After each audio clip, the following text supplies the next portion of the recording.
18 గ్రామ పంచాయతీలకు సంబంధించిన రేపు మనకి ఎన్నికలు జరుగుతాయి. ఆ దిశగా ఈరోజు ప్రతి ఒక్క మండల్ కేంద్రాల్లో 14 మండల్ కేంద్రాల్లో మేము డిస్పాచ్ మరియు రిసెప్షన్ సెంటర్ ఏర్పాటు చేయడం జరిగింది ఎంపీడీఓ వారి ఆధ్వర్యంలో. సో ఈరోజు మళ్ళీ పోలింగ్ టీమ్స్ వారు స్టాట్యుటరీ నాన్ స్టాట్యుటరీ సామాన్ అంతా తీసుకొని వారికి కేటాయించిన పోలింగ్ కేంద్రాల్లో రాత్రి అక్కడే ఉంటారు.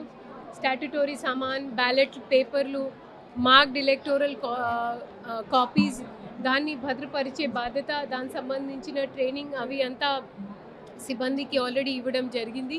ఈ ఫేజ్ 1లో దాదాపు 7,000 మంది, అంటే పోలీస్ కాకుండా 7,000 మందికి మేము పోలింగ్ కేంద్రాల్లో డ్యూటీ కేటాయించడం జరిగింది.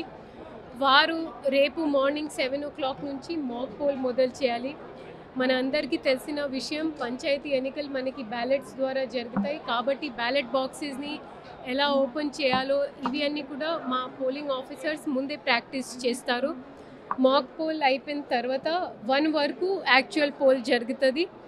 1 వరకు అంటే 100 మీటర్ ప్రహారీ లోపల ఉన్న ఓటర్లు, ఆ గ్రామస్తులు వారికి ఒక స్లిప్ ఇవ్వడం జరుగుతుంది.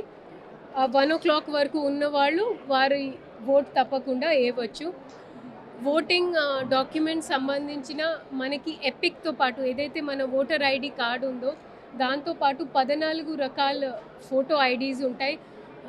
దయచేసి మీడియా ద్వారా కూడా మేము తెలియజేస్తున్నది ఏంటంటే ఓటర్స్ కూడా వచ్చేటప్పుడు తప్పకుండా ఆ ఐడి కార్డ్ తీసుకొని రావాల్సిన అవసరం. తర్వాత మనకి లెక్కింపు కూడా సేమ్ డే జరుగుతుంది. లెక్కింపు విషయంలో ఫస్ట్ మేము వార్డ్ సభ్యురాలు సంబంధించిన లెక్కింపు చేస్తాము. అయినాక మళ్ళీ కన్సర్న్డ్ ఆఫీసర్స్ వాళ్ళు 6 దగ్గర వచ్చి సర్పంచ్ లెక్కింపు చేస్తారు.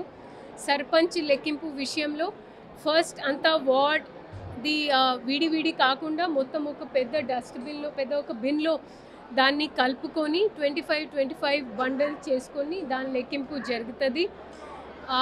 మేము ఫీల్డ్లో ఉన్న ఫీడ్బ్యాక్తో ప్లస్ మాకు ఉన్న అంచనా ప్రకారం పెద్ద గ్రామ పంచాయతీలని లెక్క చేసుకొని వార్డు సభ్యుల లెక్కింపు మేము 4 to 5 వరకు కంప్లీట్ చేయడానికి మేము ఒక అంచనా వేసాము.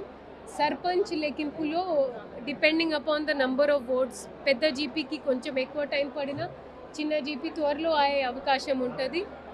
మేము ఈ ఎన్నికల్ని పారదర్శకంగా, సామర్థ్యవంతంగా నిర్వహించడానికి సిద్ధంగా ఉన్నాము. మీడియా సహకారం కూడా మాకు అవసరం.